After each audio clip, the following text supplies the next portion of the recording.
Next game in our WrestleMania special is WCW Nitro. The game was released in 1998 and was exclusive to North America. Let's take a look. Let's start off by making one thing clear. If this game was a real pro wrestler, it would be the Brooklyn Brawler.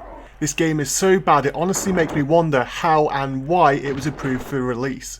This game has absolutely no redeeming qualities, and here's why. Firstly, the game modes. Well, there are hardly any. You have a standard one-on-one match, a battle royal, and the semi-career mode where you have to win 10 matches to get the belt, but that's pretty much it.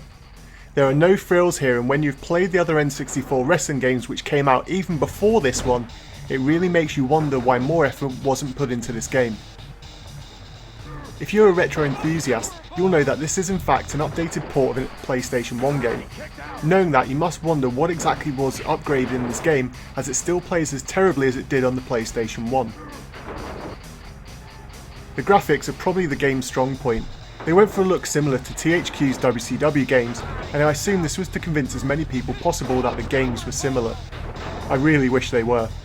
They do use a soft skin technique, which means that the clipping found in earlier wrestling titles is pretty much a thing of the past, but these are hardly cutting edge graphics. Playing this game, however, is a different story. The controls are quite possibly the worst controls imaginable.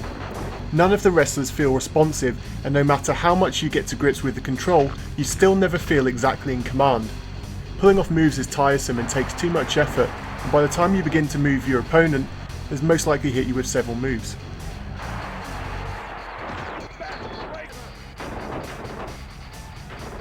The speed is also insane. Just look at how fast everything moves. Making things worse is the camera, which never stays in one place. Because it's always swaying around, it's hard to orientate yourself in the ring and makes you feel quite nauseous.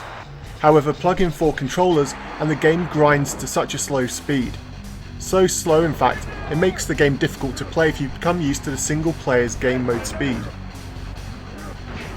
The very few sound effects there are do the job but are nothing great. Also, the generic rock music when you're wrestling is fine, but where is the commentary or wrestler entrance music? I say this because with the game having such little content, surely they would have wanted to pad it out with some nice touches.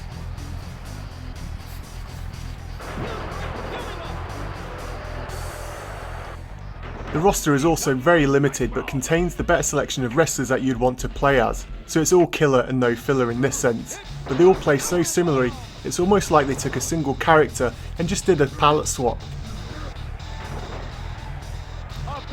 When you're playing the game, there is literally zero momentum. If you're taking a beating, you'll hop right up as if nothing has harmed you. Also, you can be pinned in seconds from the start of the match and still have full health, it just doesn't make any sense. Being a North American exclusive, I have no memories of playing this game as a kid, but I do remember playing it on the PlayStation 1 with a friend who tried telling me it was a good game. I should have given him a chokeslam. But how do you remember this game? Did you manage to avoid it after the critics slammed it before its release, or did you buy it hoping it would be the new best WCW game on the console? Let me know in the comments below, and if you've enjoyed this nostalgia trip, please hit that like button. Until next time.